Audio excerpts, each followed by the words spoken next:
Okay, 0.5, volume with fractions. Objective, students will be able to find the volume of rectangular prisms that have fractional side lengths. So the volume of a rectangular prism, which is just really a fancy name for some type of a box, is found by multiplying the length by the width and by the height.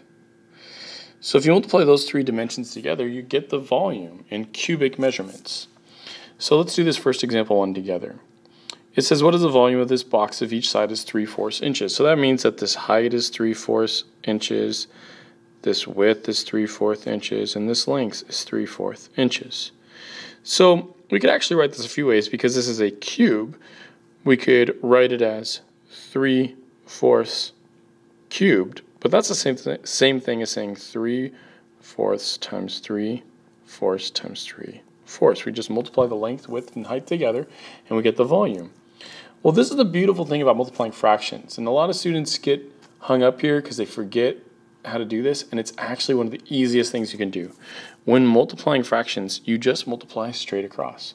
Whatever's on top stays on top, whatever's on bottom stays on bottom. So 3 times 3 times 3. Well, 3 times 3 is 9. 9 times 3 is 27. So on top we have 27. We do the same thing on bottom. 4 times 4 is 16. And 16 times 4 is 64. And that's it. That's it. So there's our answer. We're just going to put that's cubic inches now because we're talking about volume. And we have our answer. Pretty easy. So don't get scared just because there's fractions in it. It's super simple. Let's go on to the next page. Okay, so now we have another one. It says, what is the volume of this box? I really think you guys should try this one on your own. The one hint I'm going to give you is, you'll notice that these two are fractions and this one isn't. So something you can do when you have some fractions and some non-fractions is you can make everything into a fraction. You can make any whole number into a fraction by just putting it over 1. Probably a trick you've seen before, but it just makes it all a lot easier. So I want to challenge you to just try this on your own first, see if you can find the volume. And if you can, great. If not, check back in just a minute after pausing the video and I'll have the answer for you. Okay, it wasn't that bad. I had 1/2 times 1/2 times 3 over 1, so I just do 1 times 1 times 3 because that's on the top, gives me 3. 2 times 2 times 1 gives me 4, so my answer must be 3/4 cubic centimeters. That's really all there is to it, folks. All right, this last one, this is kind of a fun challenge question here.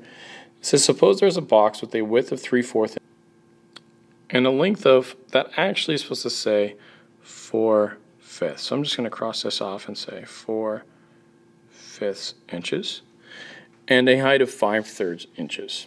Explain in complete sentences how you would calculate the volume of this box and what the end result would be. And I think you're going to find that it's actually, you get an interesting answer here. So work it out. You got 3/4, 4/5, and 5/3. So just give it a shot, and then remember, in order to get full credit, you're going to have to explain in complete sentences how you would calculate the volume of this box and what the end result would be. Okay, bye.